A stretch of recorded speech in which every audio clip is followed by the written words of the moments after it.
여러분 알파고 기억하시죠? 그 알파고를 만든 사람이 한국에 왔습니다.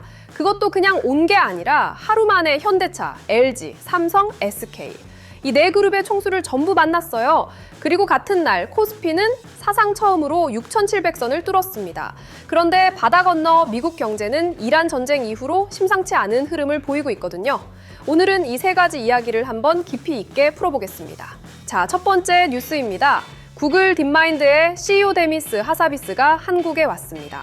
이분이 누구냐면요. 2016년에 이세돌 구단을 이긴 알파고를 만든 바로 그 사람이에요.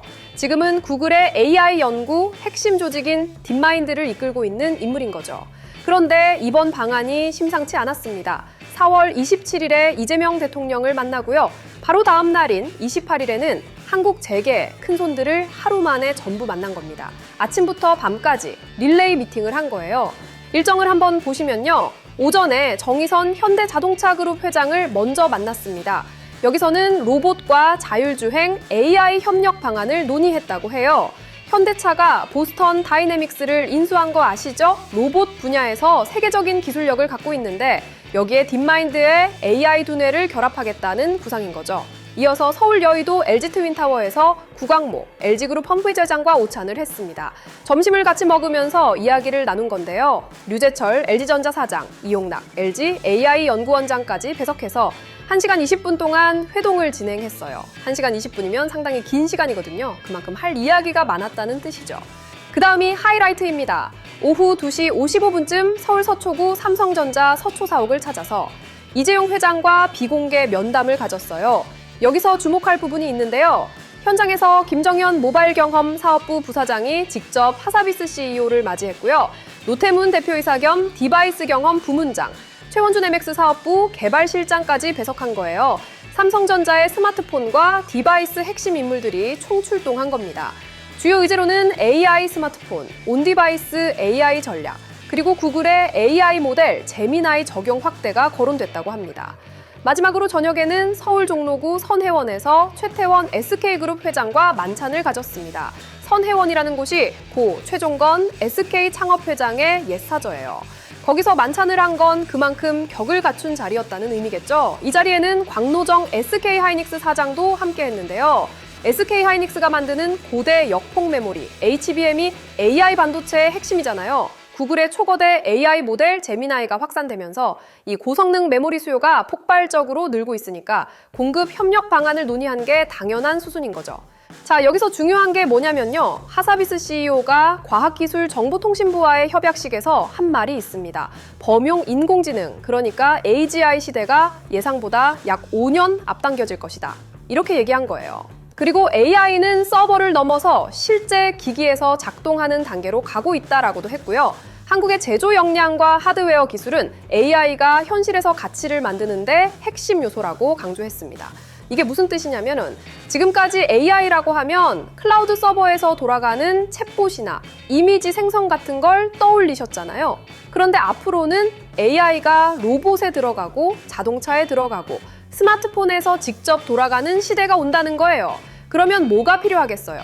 반도체가 필요하고 메모리가 필요하고 이걸 담을 기기를 만드는 제조 능력이 필요한 거죠. 그리고 그 제조 역량을 세계 최고 수준으로 갖고 있는 나라가 바로 한국인 겁니다. 재밌는 건 이날 LG전자에서 또 다른 거물도 만남을 가졌다는 거예요. 젠슨 황 엔비디아 CEO의 장녀인 메디슨 황 수석이사가 류재철 LG전자 사장과 만났습니다. 회동 직후 메디슨 황 이사는 기자들에게 오늘 논의는 판타스틱했다라고 밝혔고요.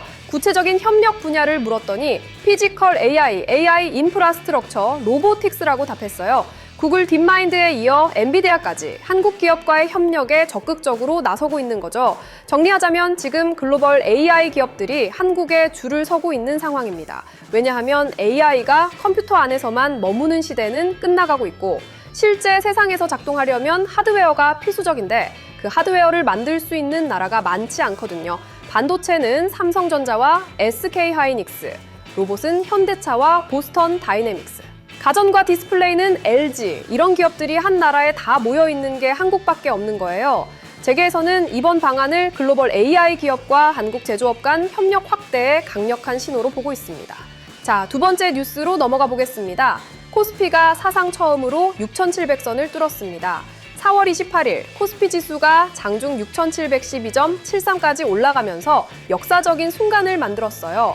사상 최초로 6,700선을 돌파한 겁니다. 종가는 6,641로 마감했는데요. 장중 최고치에서는 좀 밀렸지만 그래도 대단한 수준이죠. 자, 근데 여기서 한번 생각해 보셔야 할 게 있어요. 숫자만 보면 축제에 가까운 하루였습니다. 주식 투자하시는 분들은 기분이 좋으셨을 거예요. 그런데 체감 경제로 들어가면 상황이 좀 달라지거든요. 왜 그러냐면 고환율의 잔불이 아직 남아있다는 거예요. 환율이 높다는 건 원화 가치가 낮다는 뜻이잖아요. 수입 물가가 올라가고 해외여행 비용이 늘어나고 우리가 일상에서 쓰는 물건들 가격이 영향을 받는 거죠. 코스피가 6,700을 찍었다고 해서 장바구니 물가가 내려가는 건 아니니까요. 그리고 더 중요한 문제가 있습니다. 자산시장이 과열되고 있는 반면에 민생금융 쪽에서는 틈이 벌어지고 있다는 거예요. 쉽게 말해서 주식이나 부동산 같은 자산을 가진 사람들은 돈을 벌고 있는데 그렇지 못한 사람들은 금융 혜택에서 점점 멀어지고 있는 상황인 거죠. 이런 걸 경제학에서는 자산 불평등의 심화라고 하는데요. 코스피가 올라갈수록 이 격차가 더 벌어질 수 있다는 점은 짚고 넘어가야 합니다. 그래도 코스피 6,700이라는 숫자 자체는 한국 경제의 체력이 그만큼 커졌다는 신호이기도 합니다. 특히 앞서 말씀드린 AI 반도체 관련 기업들의 주가가 강세를 보이면서 지수를 끌어올린 측면이 크거든요. 글로벌 AI 투자 열풍이 한국 증시에 직접적인 호재로 작용하고 있는 셈이에요. 하사비스가 한국을 찾고 엔비디아가 한국 기업과 협력을 논의하는 것 자체가 시장에 긍정적인 신호를 준 거죠. 다만 주의할 점은 이런 랠리가 과열로 이어질 수 있다는 겁니다. 주가가 빠르게 오를 때일수록 조정의 가능성도 함께 높아지거든요. 투자하시는 분들은 흥분하시기보다는 냉정하게 자기 포트폴리오를 점검해 보시는 게 좋겠습니다. 자, 세 번째 뉴스입니다. 한국 증시는 축제 분위기인데 미국 쪽 상황은 좀 심각해지고 있어요. 미 외교 전문 싱크탱크인 미국 외교협회, 그러니까 CFR에서 나온 분석을 보면요. 미국 경제가 이란 전쟁 이전에도 이미 불안정했는데 지금은 진짜 큰 문제에 빠졌다고 진단하고 있습니다. 2025년에 미국 경제가 강하게 성장한 건 맞아요. 그런데 현재 상황을 보면 인플레이션이 다시 급등하고 있고 금리는 내리지도 올리지도 못하는 상태가 계속되고 있고 거기에 이란 전쟁까지 겹치면서 불확실성이 극도로 높아진 거예요.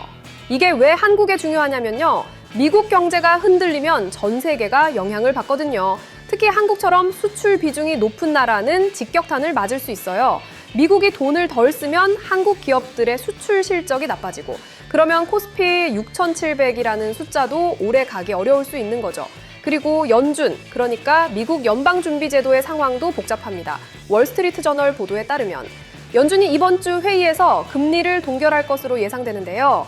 더 어려운 질문은 금리 인하가 단순히 지연된 건지 아니면 아예 물 건너간 건지를 어떻게 시장에 신호를 보낼 것이냐 하는 거예요. 연준 관계자들도 이 판단이 쉽지 않은 상황인 거죠. 인베스토피디아에 따르면 연준의 4월 회의가 바로 시작됐는데요. 경제의 불확실성과 인플레이션 리스크 속에서 금리를 유지할 것으로 보이고 있습니다. 시장에서는 금리 인하 시점에 대한 신호가 나올지를 주목하고 있는 상황이에요. 자, 이걸 쉽게 비유해 볼게요. 미국 경제를 자동차라고 생각해 보시면 지금 엔진은 뜨거워지고 있는데 브레이크를 밟자니 차가 멈출까 봐 걱정이고 그렇다고 계속 달리자니 엔진이 터질까 봐 걱정인 상태예요. 여기에 이란 전쟁이라는 예상치 못한 언덕까지 나타난 거죠.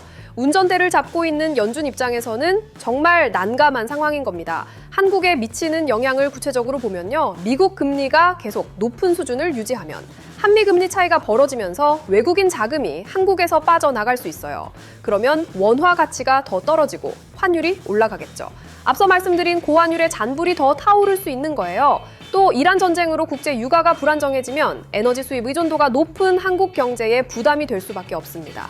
자, 오늘 세 가지 뉴스를 쭉 정리해보면요. 하나의 큰 그림이 보입니다. AI라는 거대한 물결이 한국 경제에 기회를 주고 있고 그 덕분에 코스피가 사상 최고치를 찍을 만큼 시장이 뜨겁습니다. 하지만 동시에 미국 경제의 불확실성, 이란 전쟁, 고환율, 민생과의 괴리 같은 리스크도 함께 커지고 있는 거예요. 기회와 위기가 동시에 오는 시대. 우리가 어떻게 준비하느냐가 중요한 시점입니다. 오늘 영상은 여기까지입니다. 도움이 되셨다면 구독과 좋아요 부탁드리고요.